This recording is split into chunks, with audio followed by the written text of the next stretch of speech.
Sir, আজকের দিনেও আপনার প্রাইভেট পড়াতে আশাই লাগলো। আজকে একটা 31st নাইট কিভাবে পালন করব আমরা সেই নিয়ে কত প্ল্যান পরিকল্পনা করতেছি, তার মধ্যে আপনি চলে আসলেন। ওহে বৎস, এসব কি আবল তাবল বলছো তুমি? আজকে 31st নাইট মানে? স্যার, আপনি 31st নাইটও বোঝেন না? অবশ্য আপনি আদিম যুগের মানুষ, এসব আর বুঝবেন কেমনে? ওরে আমার আধুনিক যুগের ডিজিটাল ছেলে রে, কথা কম বলে পড়াশোনা শুরু করে দাও বাবা। তো বৎস, 31st নাইট পালন করার জন্য কি কি প্ল্যান করলে একটু বলো তো শুনি, শুনে ধন্য হই। আপনি স্যার 31st নাইটই বোঝেন না, ওসব শুনে আপনার কি লাভ? আপনি যে কাজে আসছেন ঝটপট সেটা করে চলে যান তো, আমার অনেক কাজ আছে আজকে। বাহ বাহ বাহ, খুব ভালো খুব ভালো। আমি এসব বুঝবো না না। আচ্ছা বাবা, 31st নাইট তো কুকুর বিড়াল বা অন্য কোনো পশু প্রাণী পালন করে না, মানুষের কেন পালন করতে হবে? আপনার যে আরো কথা স্যার, মানুষ হলো সৃষ্টির সেরা জীব, মানুষই তো এসব পালন করবে, কুকুর বিড়াল কেন করতে যাবে? বৎস, তুমি ঠিকই বলেছ। 31st নাইটে দ্রিম দ্রাম করে আতশবাজি ফোটাতে হবে, হাই ভলিউমে সাউন্ড বক্সে গান বাজাতে হবে। সৃষ্টির সেরা জীব হিসেবে মানুষের তো একটা অন্যতম দায়িত্ব এটা, তাই না?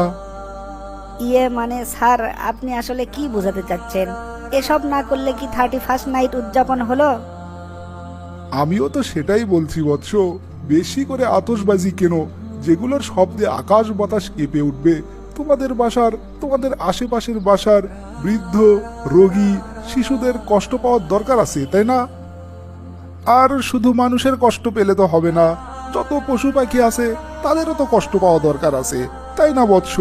ওই যে গত বছর নিউজে দেখেছিলাম, এই 31st নাইটে বাজির শব্দে আর আতশবাজির ঠেলায় হাজার হাজার পশু পাখি তাদের ঘর বাড়ি ছেড়ে পালিয়েছিল। পরের দিন সকালে অনেক পাখির মৃতদেহ পাওয়া গেছে।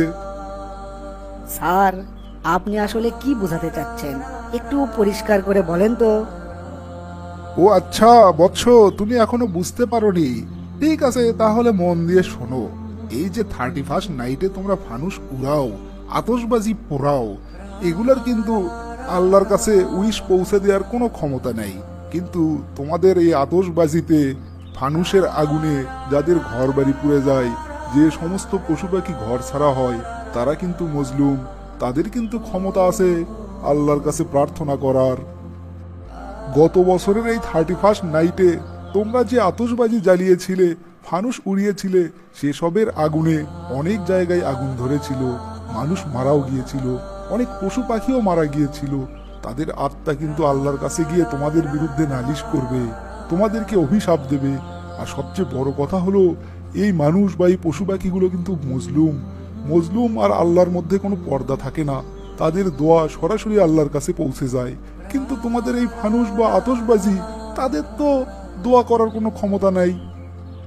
তোমরা যখন বিল্ডিং এর ছাদে ছাদে আতশবাজি উড়াও, বাজি ফোটাও, তখন বিল্ডিং এর নিচে অসহায় এক ছেলে তার মায়ের কোলে ভয়ে মুখ লুকিয়ে বলে, মা, উপরে আগুন জ্বলছে কেন, কি হয়েছে?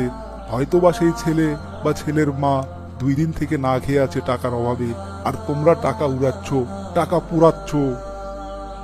এই সমস্ত মজলুম লোকজন যদি আল্লাহর কাছে অভিযোগ করে তোমাদের বিরুদ্ধে, তাহলে কি তোমাদের নতুন বছর ভালো যাবে? সেটার কত পার্সেন্ট সম্ভাবনা আছে বলো? স্যার, আমরা তো এভাবে কখনো চিন্তা করে দেখিনি। তাহলে 31st নাইটে আমরা যা যা করি একটাও তো কল্যাণকর নয়, সব কিছুই মানুষের জন্য ক্ষতিকর। তাহলে স্যার আমরা কিভাবে 31st নাইট উদযাপন করতে পারি? গত বছর তোমরা কি কি খারাপ কাজ করেছো তার জন্য অনুতপ্ত হও, আল্লাহর কাছে ক্ষমা চাও। আর আগামী বছর যাতে ভালো ভালো কাজের মধ্যে কাটাতে পারো, খারাপ কোনো কাজ যাতে তোমাদের দ্বারা না হয়, সেই জন্য আল্লাহর কাছে বেশি বেশি প্রার্থনা করো। এটাই তো হওয়া উচিত বছর শেষের প্রার্থনা। ঠিক আছে স্যার, তাহলে এবার থেকে আমরা সেইভাবেই 31st নাইট পালন করার চেষ্টা করব। আপনি আমাদের জন্য দোয়া করবেন স্যার।